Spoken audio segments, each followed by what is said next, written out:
All right, we are bang on the money today. We hit that go live button at 8 a.m. Look who's here. Oh, yes, the little supercharger. That's right. She is the spark plug behind the Astro Weather. You don't often see her, but it's her sparky little energy that gets it going. It's Peaches for all of you to the show, and I hope there's at least one or two of you this morning. What's happening out there? Has it gotten a little crazy yet? Are we? So, what's the odds today? War with Venezuela or Trump steps down? I'm leaning war towards Venezuela, but Trump feeling like he's close to stepping down. Now, would the White House telegraph that? Probably not. Probably not. But there is something much bigger going on with Venezuela. Usually I would talk about it on 15 Minutes of Flame, but we don't have that for now. So I suppose I could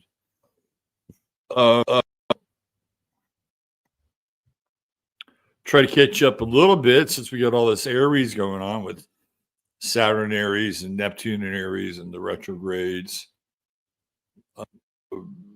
The end of Chiron and Aries. So they've been wanting to displace Maduro for a while now. And they've done a military regime change style coup down in Venezuela the last time Trump was in office. And they wanted to do a Freemason by the name of Juan Guaido, Guaido. And Juan Guaido was supposed to be the leader of the rebel forces down in Venezuela who didn't want communism anymore. And it didn't go real well. They tried to starve him out,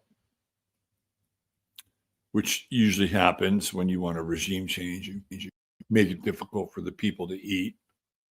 So they tried to starve him out. That didn't really work. And they had some major fuck ups. Now Guyana is into this strange border conflict with Venezuela trying to open up the boundaries of this conflict down there. So I've heard that the French want to commit troops to Venezuela. This would be kind of an international effort. Look, people can have whoever they want to have as their leadership. When it interferes with the United States, then it becomes problematic. But you got to figure out how to deal with some of these people. You know, not everything is a brute show of force, and maybe they could have deals with Maduro. I mean, the number one client state for China, kind of in competition with China, Venezuela being sort of head of the Belt and Road on the west coast of Africa. A very important tech partner. China runs Venezuela's tech initiatives, biometric identification, all those things. They're all being integrated vertically into Venezuelan society. So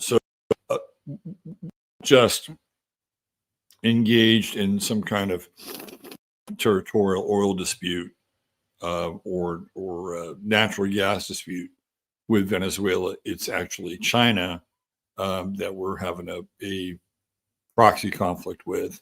But no, they've been talking about it quite a bit, and today is one of those days where you might hear more about it.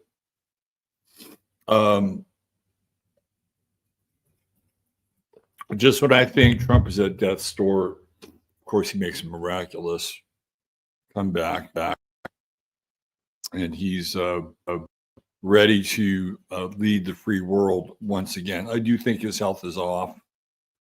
I do like there's a wobble, and we have these two eclipses coming up, and the one on the 21st has a lot to do with balance and sort of equally shared parts of responsibility and power.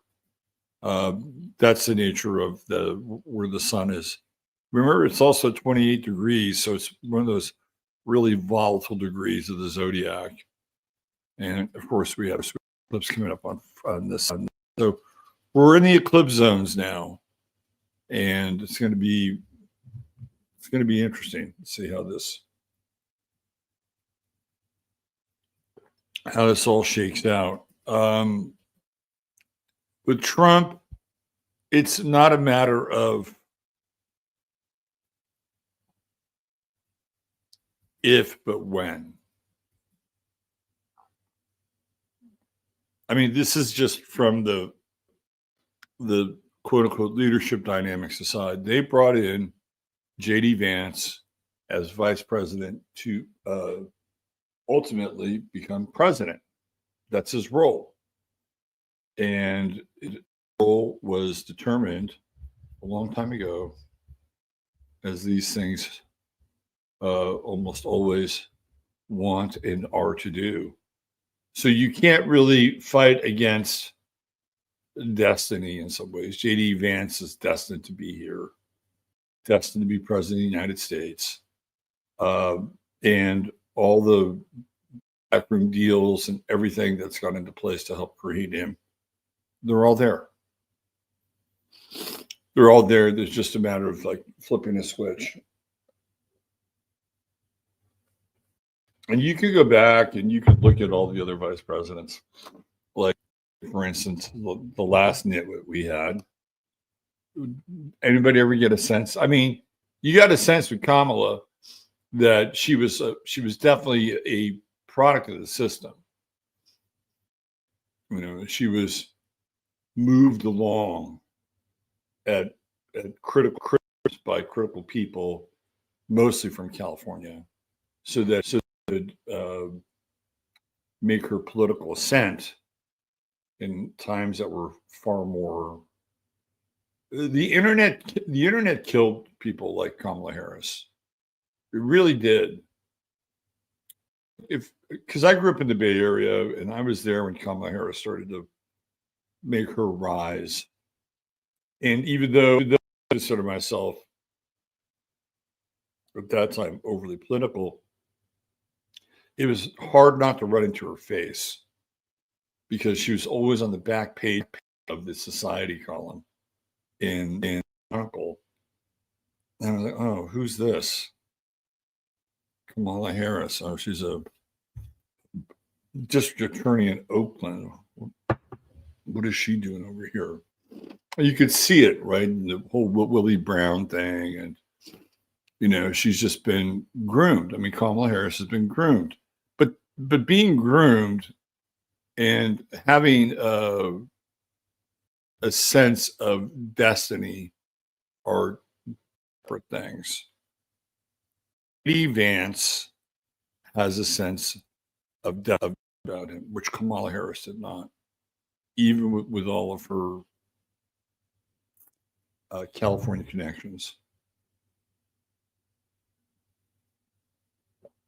First of all, let's just take a look at the name, Vance. We start off Vance with the letter V. V is a very powerful number, right? V is the 22nd number in the alphabet, and as such takes on a very unique power. And then you have the letter A after that, which is representative of the number 1. So V is the master builder, and 1 is the prime initiator, the male prince.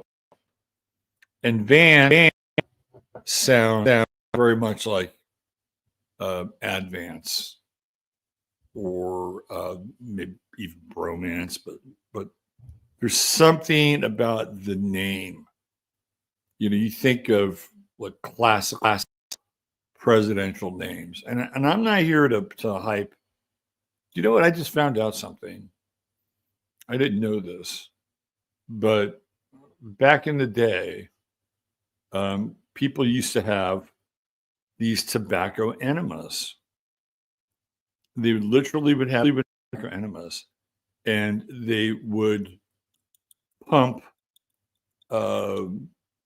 tobacco smoke up your butt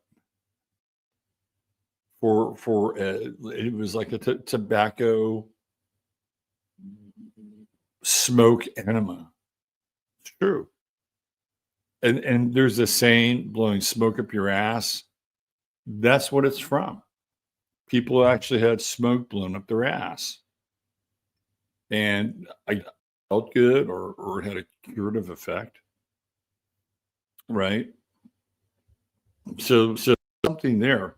So I'm not just trying to blow smoke up JD Vance's ass, even though it actually existed as a practice. But he has a presidential sounding last name with the V, the 22, the A, Vance, Advance. When I think of JD Vance, I think of the American author Vance Patz, who wrote about corruption in the American business 20th century as it's starting to explode. And there's something about Vance that eyeliner and all looks presidential, right? He's got the heavy. He's heavy. He's got some gravitas, and he's not like these other vice presidents. You know that Kamala Harris would never sniff the light of day sitting in that seat ever. In fact, she was there specifically to keep Biden in office. Prior to that, of course, we had Mike Pence, another insurance policy. And prior to that, we had Joe Biden. And never at any of those points did you ever look at those VP candidates and say, "Oh yeah, that there's a bright future for that one." Clinton and Clinton's VP, Al Gore. Of course, he came from a big time political family, but you never got a sense of destiny with Al Gore, right? You never got a sense that, yep, he's just going to take that torch and kind of run around. That wasn't really there. Certainly wasn't there with George Bush's vice president, Dan, what's his name?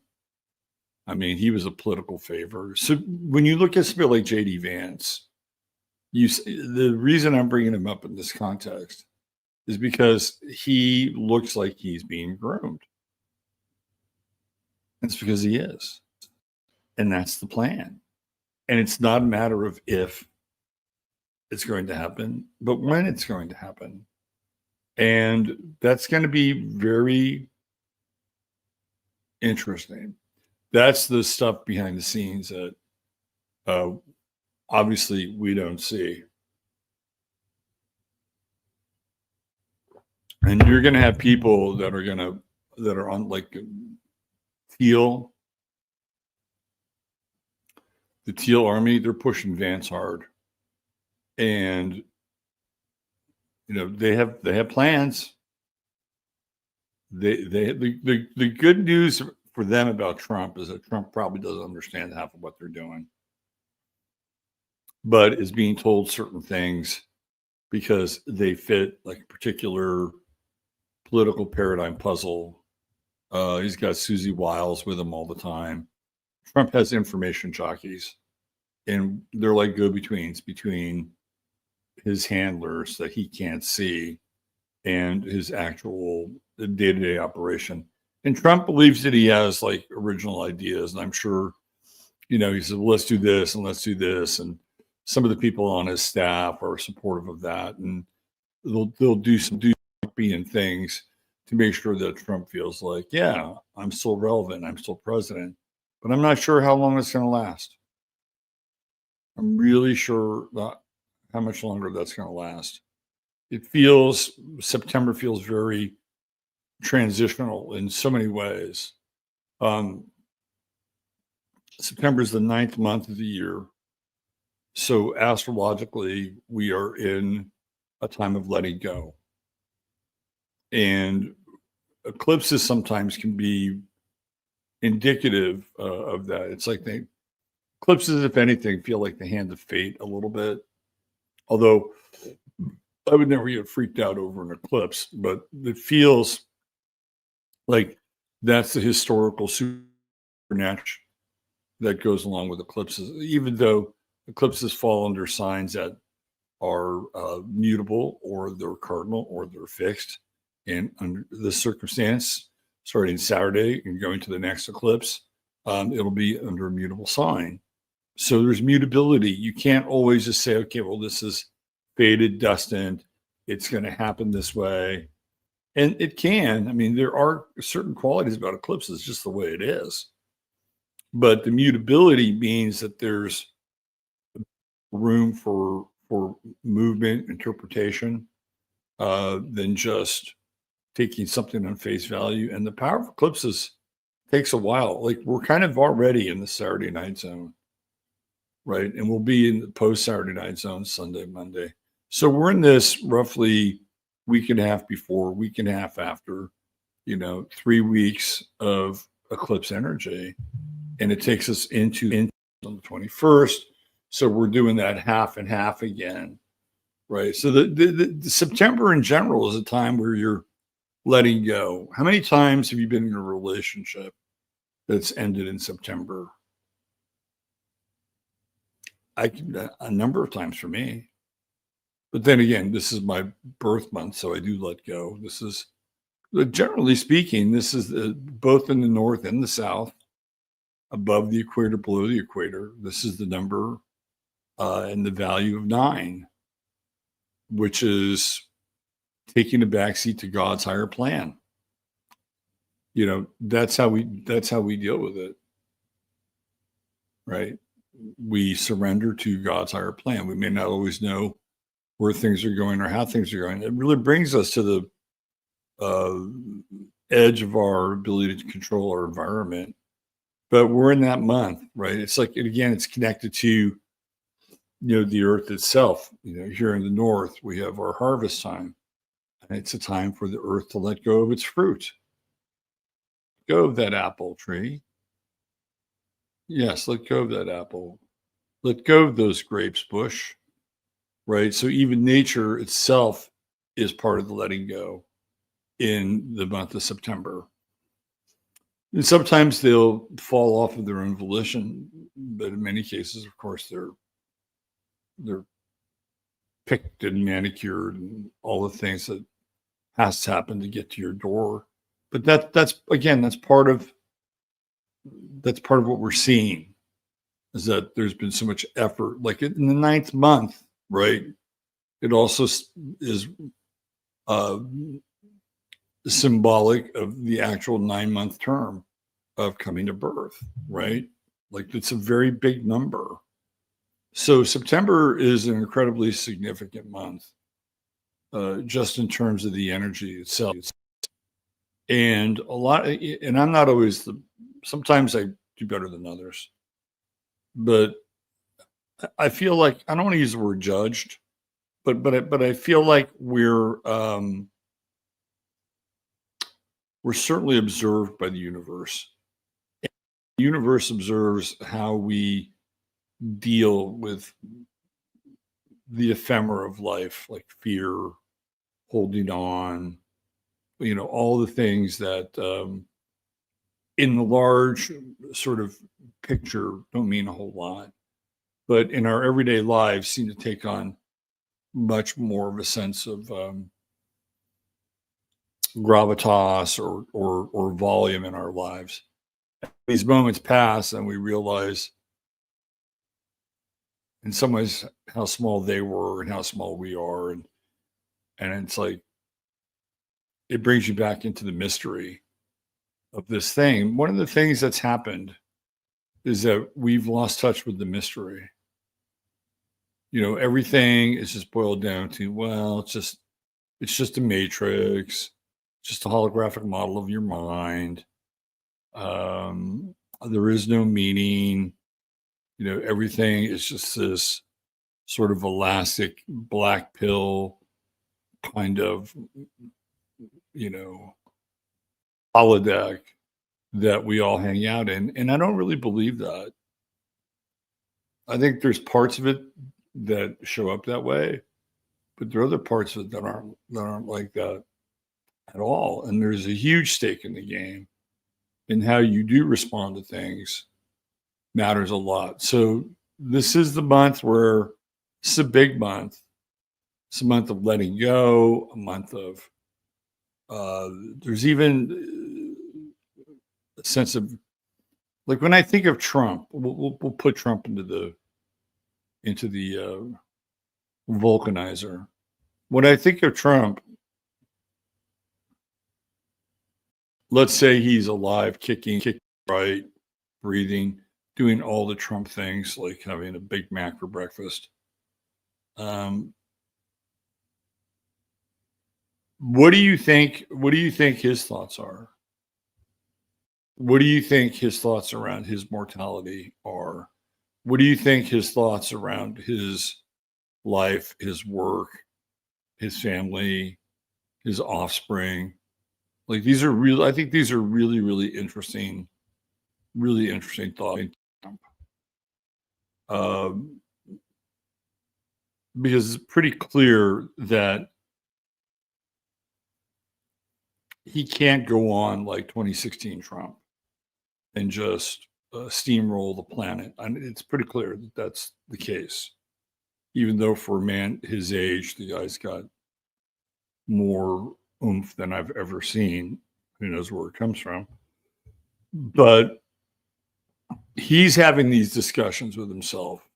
He's still here, still in the body. He's having these discussions. How long? How long do I have? What do I need to do? Can you imagine all the fucking preparations a guy like Donald Trump would have to make if he knew he was on the way out?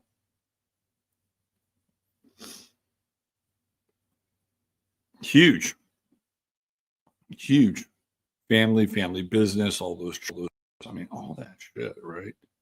And having to deal with that, aside from the fact that he has this legacy of the country, if indeed he is not well, and it is of my belief that he is not well. So this is going to be an interesting month, just numerology.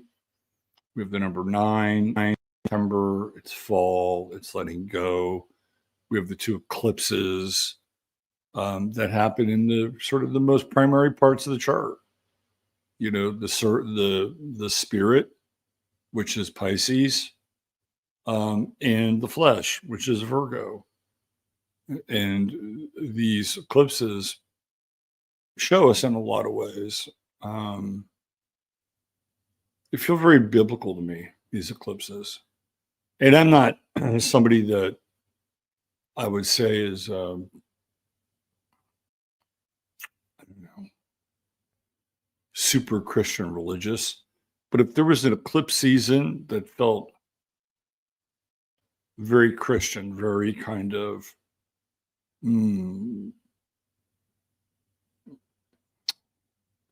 symbolic, kind of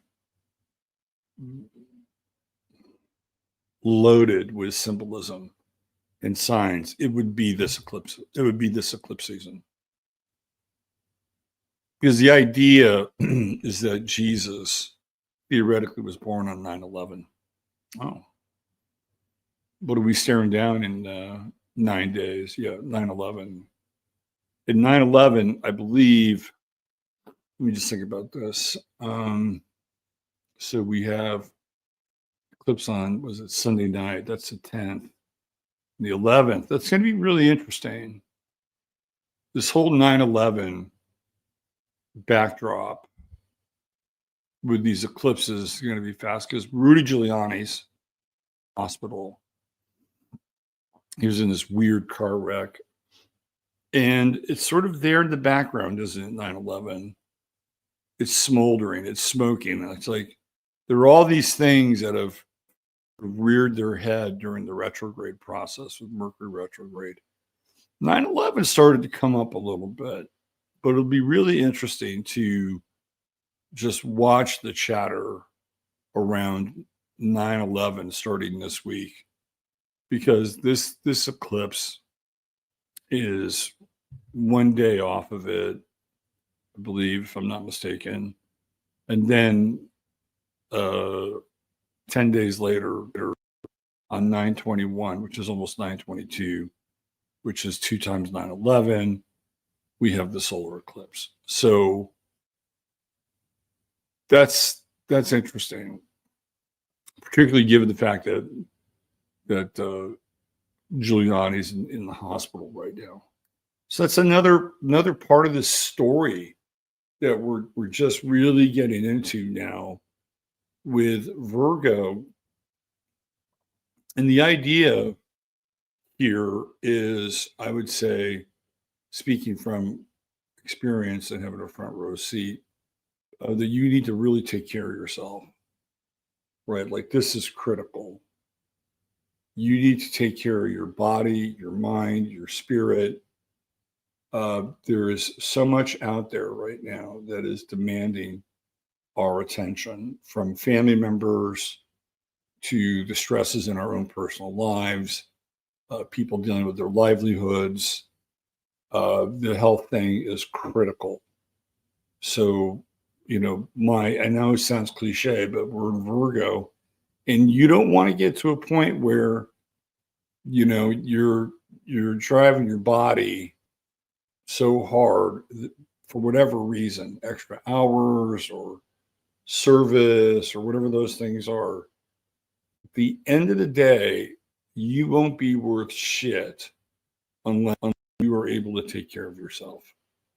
So my advice to you is, no matter what line of work you're in, this is a month where you really need to pay attention to your health.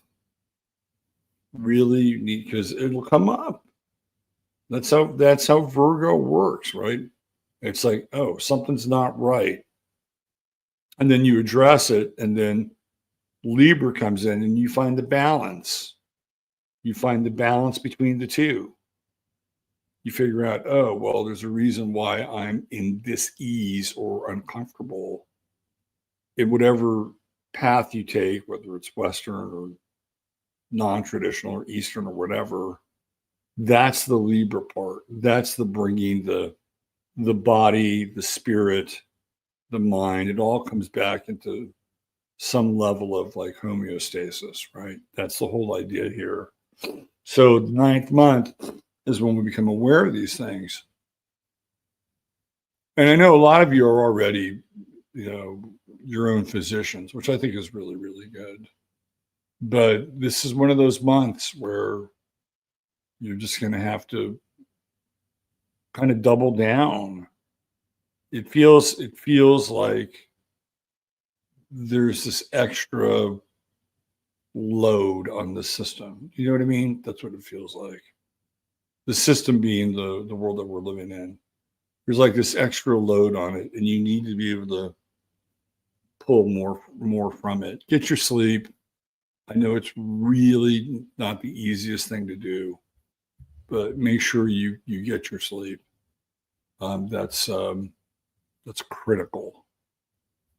And for somebody like me, who has always had a tempestuous relationship with sleep, I've had to rebuild that, and in the process of doing it now. All right, let's check out where we are. Now, of course, I have to remove it because that's the nature of this Shit.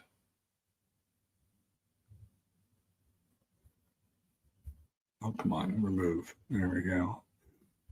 Now we have to do it again. Just when you think you'd figured it out. Just when you think. Here we go. We'll do a little. Here we go. I said a song come in my head. It's called Tighter and Tighter. You guys know that song? Anyway. All right. So here we go. 2:25. 9/2/25. 8 a.m. San Antone. There's that sun. Now we're at the midpoint, right? We're at the Capricorn midpoint right here at 10 degrees or at the second decan. And that's all about executive decisions. These are decisions that are not easily made, right? But they got to pay somebody to do it. And it may as well be you, right? So wherever Virgo is in your chart, for the next 10 days, you're running Capricorn energy. And it means top-down decision-making. And you have to be critical of things like money and the bottom line. And, there is an unsentimental quality associated with this decant for the next 10 days. I think the employment sector is going to be it's going to be rough. I think we've already seen some of that with the Sun-Uranus square. But now that the sun is in Capricorn, it's going to be interesting to see some of the effects here of what I would call longer-term repositioning and or layoffs. The moon is in Capricorn, so that helps, right? Like that moon in Capricorn is in a nice trine with the sun there. So yeah, I mean, today's one of those days where you could take care of yourself and it'll feel good. It'll feel good in a Capricorn kind of way. It's not like a Taurus Belgian waffle and whipped cream sort of day. But you get the right, keeping you the right herbs in you, the right proteins in you, do wonders today. Absolute wonders. We have Mercury coming in. It's right there on Regulus. It's just about to pop into Virgo. So we're going to have a Virgo moon trine as well. This is a fantastic day. And I know it's not like a new moon, and it's not a Monday, which we had yesterday, but it is a tremendous day to start some things. Absolutely tremendous. You have Mercury combined with the moon in the earth signs, right? And I think you can make choices that normally seem like they're some big sacrifice, but they're not. Like there's something about the perspective around having to make hard choices that makes it easier. It's like, oh yeah, well, I could have it this way. Like it could always be worse. But there's something, it's more than that. It's more like, yes, I know I'm doing things for my well-being that aren't always easy, but at the end of the day, it's worthwhile. So this is one of those kind of rare days where that Capricorn moon is an ally. It's like tough love. Tough motherly love. We got Mars in Libra. And we're about halfway through that now.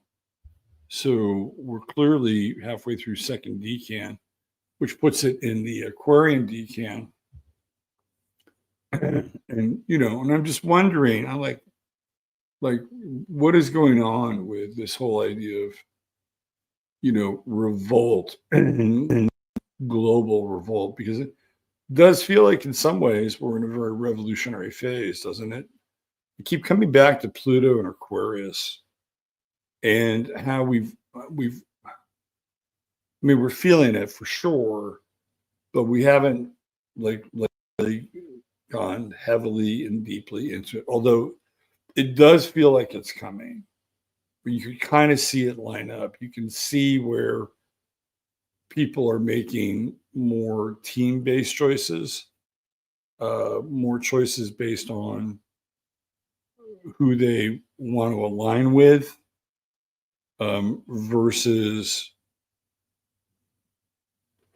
I would say, more traditionally expedient kinds of political manifestations.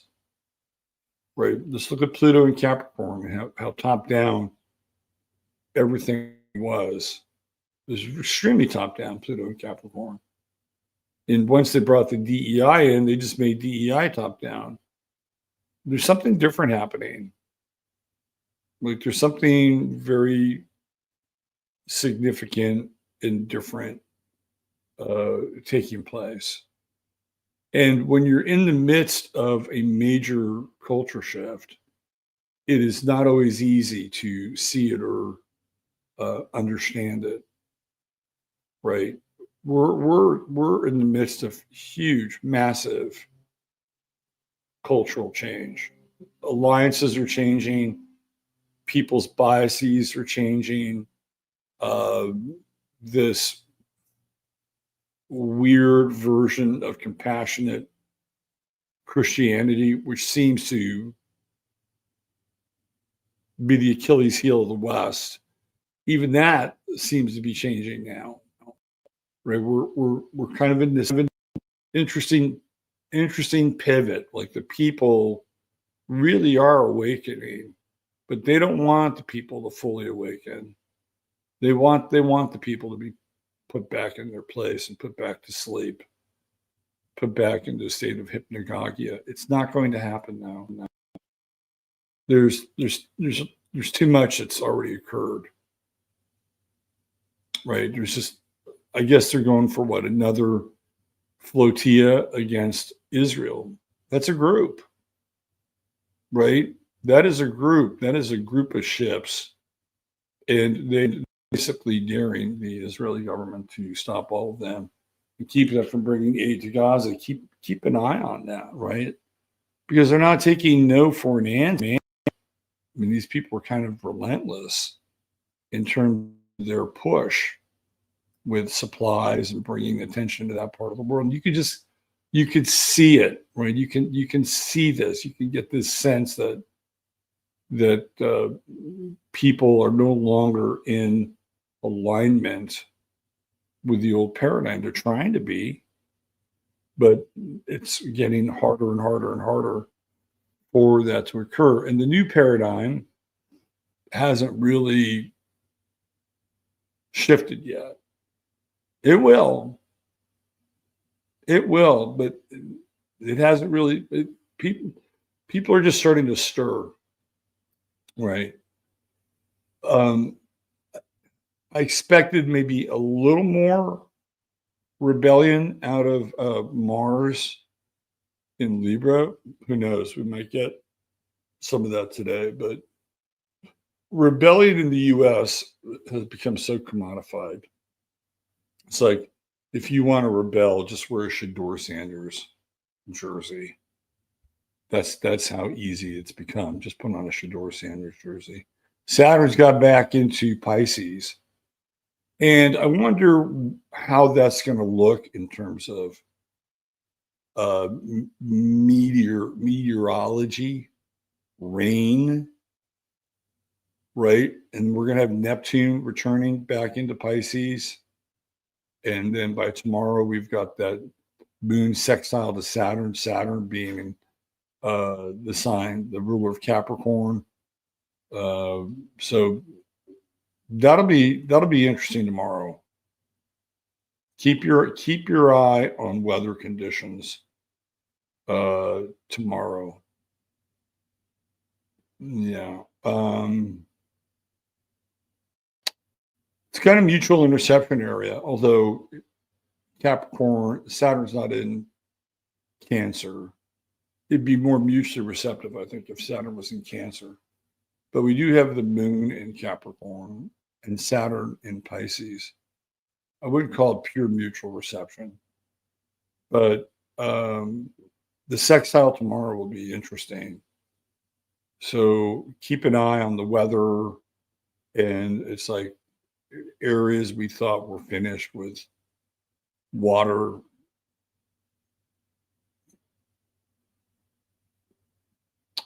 I think has a pretty good opportunity to come back up again. So could we see massive flooding when Neptune reappears in Pisces? Maybe.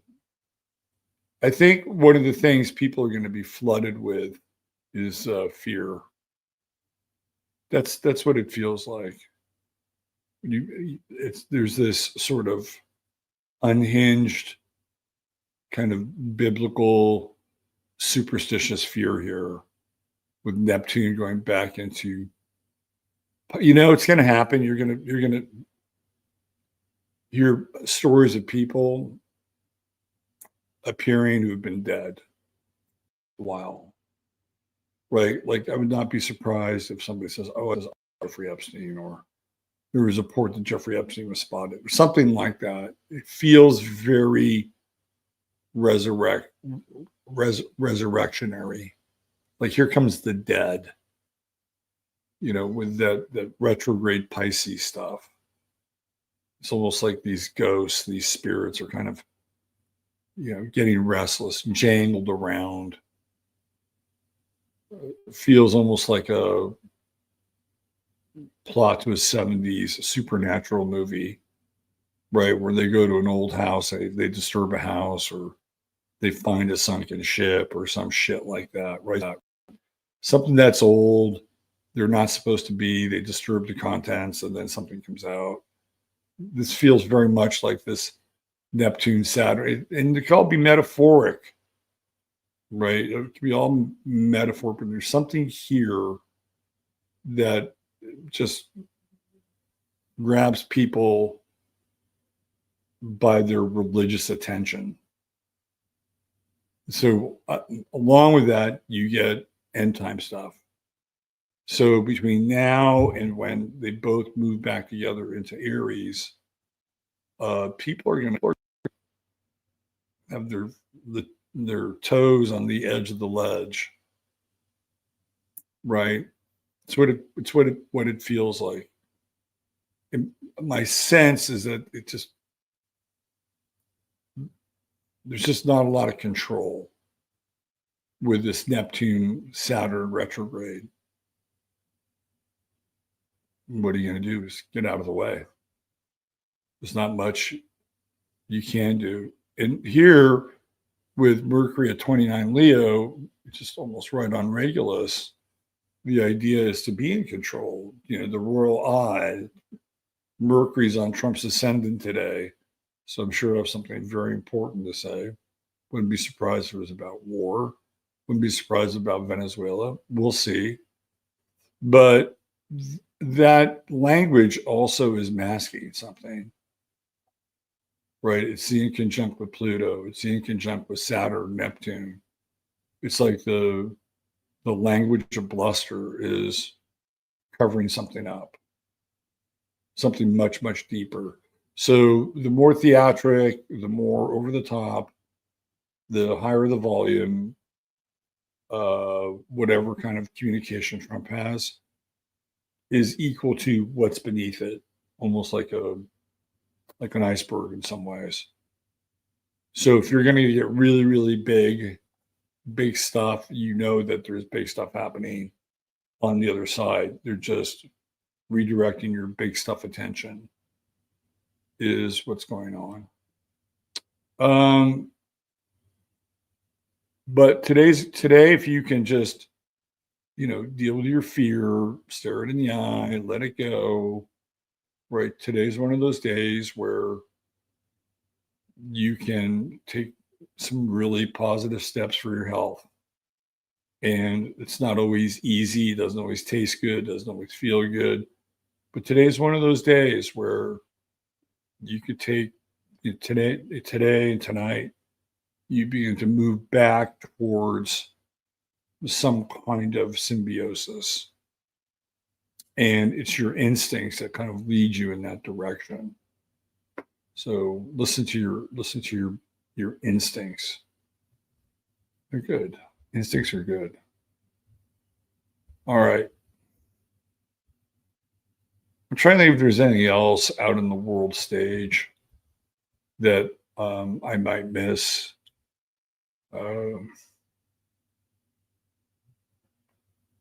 Keep your eye on the Uranus Mercury square and its relationship to communication and things like the internet. Starting tomorrow, we get into that Mercury Uranus square, and it is disruptive. Definitely disruptive. Okay. Let's do our True Hemp Science star of the day.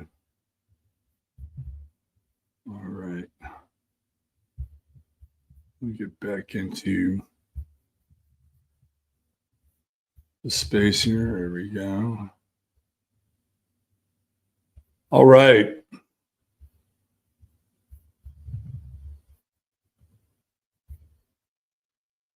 Your True Hemp Science star of the day is none other than Jimmy Connors. What an interesting character. Let's talk True Hemp Science. You want to talk health? Today's a good day to do that. All you got to do is go to truehempscience.com. Check out all their products. All you got to do is spend $100 or more. Type in 15MINS. What will you get? You'll get the goodie bag. And the goodie bag is your friend. It'll come with some of these wonderful gummies. You might get yourself a little vial or two of something interesting, right? And it's like, oh, what's this? What's this? Well, it's your order within your order. It's the Whitman sampler. So spend $100 or more, type 15MINS, get the goodie bag. There's always free shipping with $150 or more, and there's always a 30-day money-back guarantee. So day 28, 27, you still don't like it, send it back. But I guarantee you'll like it. All right, let's talk Jimmy Connors. Jimmy Connors is really interesting. First of all, you have to go to his origin story. And you always find the origin story down in the fourth house. How he grew up, who he grew up with, right? The informative people or the people that inform his life, right? So we go to his first of all, he's born in East St. Louis, Illinois. That was in 1952.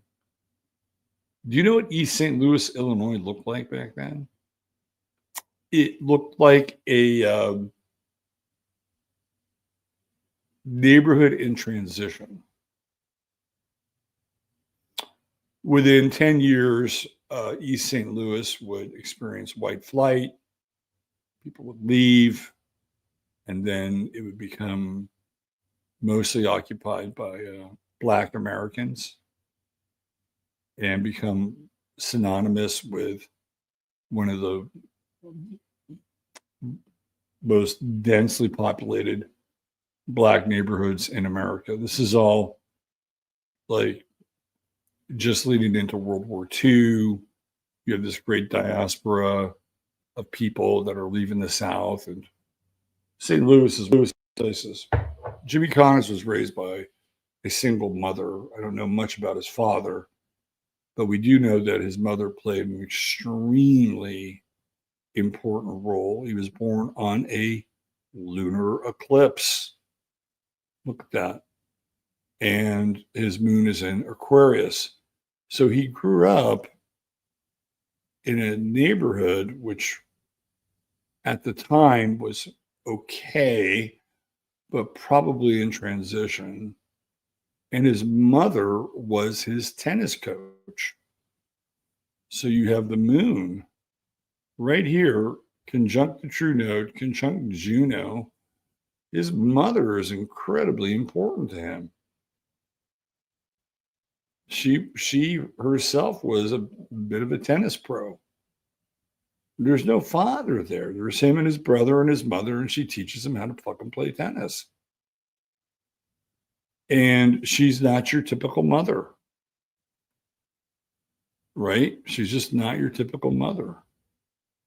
Now, Jimmy, of course, he's got that Leo on the midheaven, and I mean the guy basically ruled the 70s.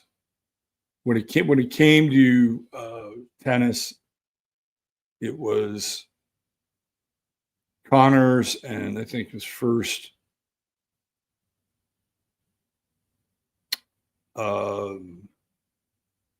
big threat was Ilie Nastase. And then it became Connors versus Borg. And Borg was like the Borg. She never showed any emotion. And Jimmy was all emotion. He was all fire. He was all intensity, right? Like there couldn't have been more of a contrast in styles and play. And Jimmy was vocal, you know.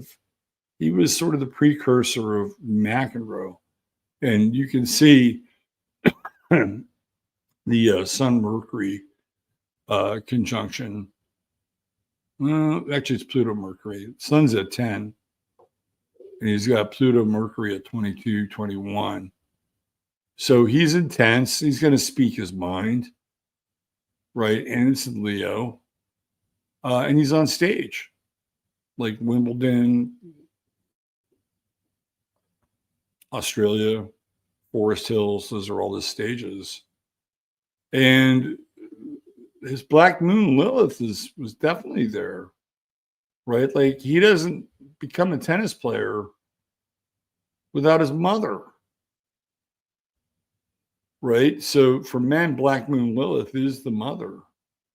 So she's this kind of towering presence. And it's interesting because he was involved with Chris Evert for a while, and everybody thought they were great, right? Oh, yeah. Chrissy and Jimmy. She was the one that could contain him. And yet, I'll throw this out there. Chris, through Black Moon Lilith, is a manifestation of his mother.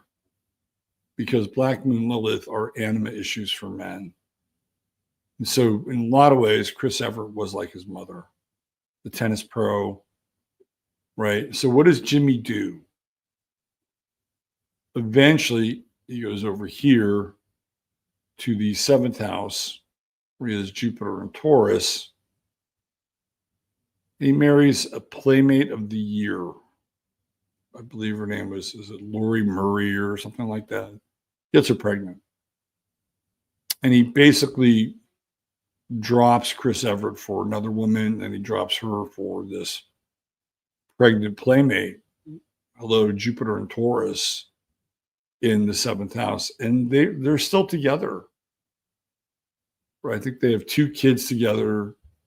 And a lot of Jimmy's fortune / misfortune at times happens overseas on these courts all around the world. He's got Uranus here, so he's definitely a disruptive force. Right? He also has this sextile with Jupiter, which allows him to be very improvisational in a lot of ways. So I think Connors is one of those guys that is rare and that he puts in his time and is structured and disciplined and in good shape.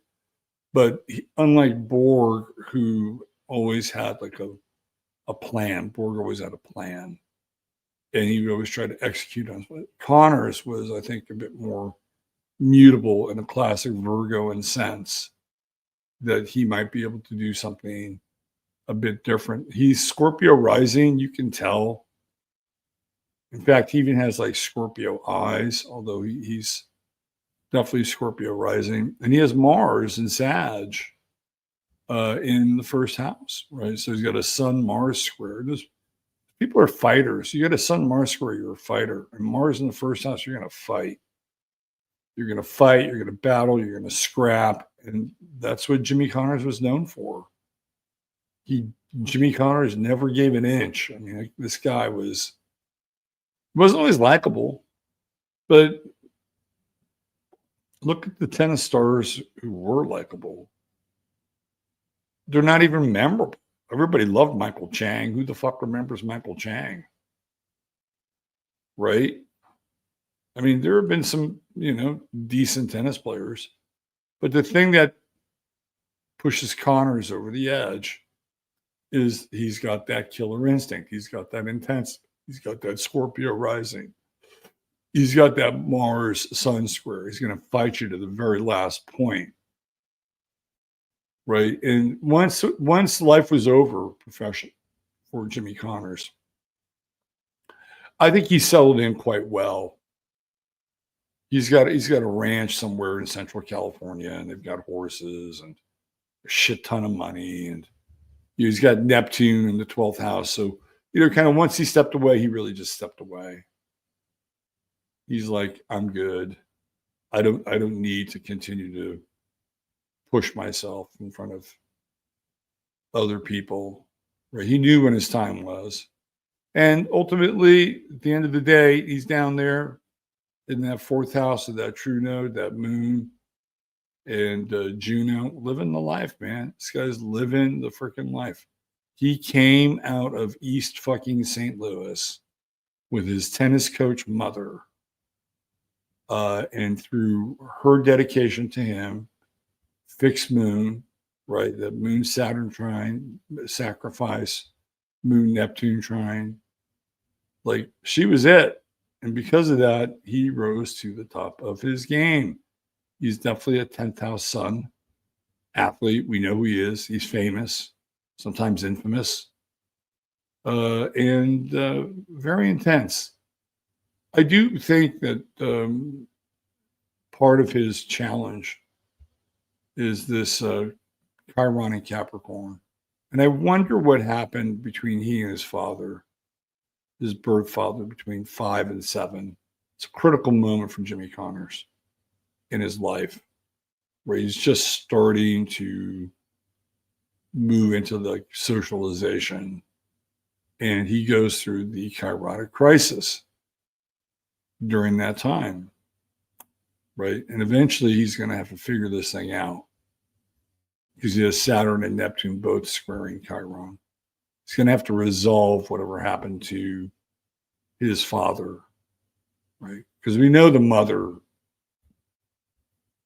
There is no Jimmy Connors without his tennis coach mother, for sure. And you can see that all down there. He's a very interesting character. You can certainly see the chart in there.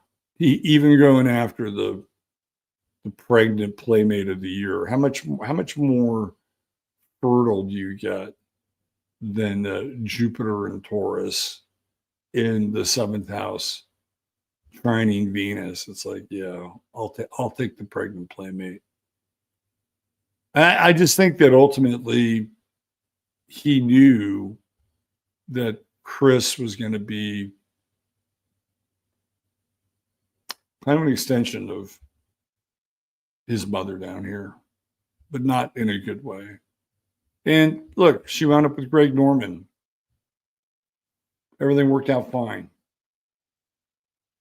Greg was happy. She was happy. Everybody was happy. Happy.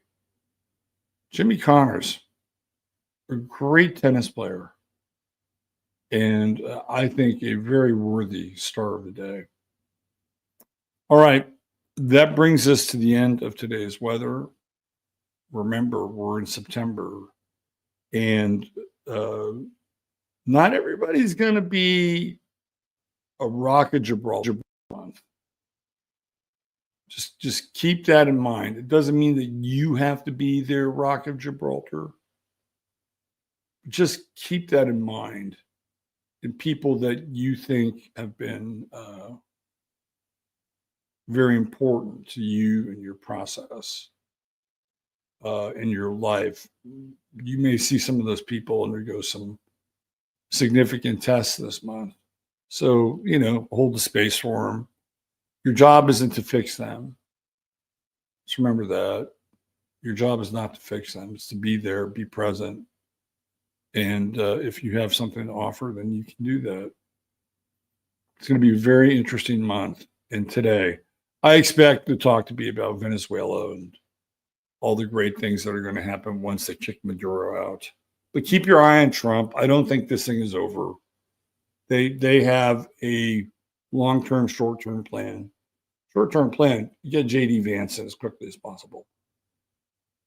They don't want to wait 3 years to all of a sudden have Vance go into election mode. They don't want that. They want JD Vance to have at least a year belt if they have another election. So we're getting very close to that. Okay. Thanks for being here. We'll be back tomorrow with the weather. And today I'm going through all my emails. So all you folks out there looking for some correspondence with yours truly, today's the day. All right. Take care of yourselves. Treat each other well. God bless. Love you all. Robert Phoenix signing off for now.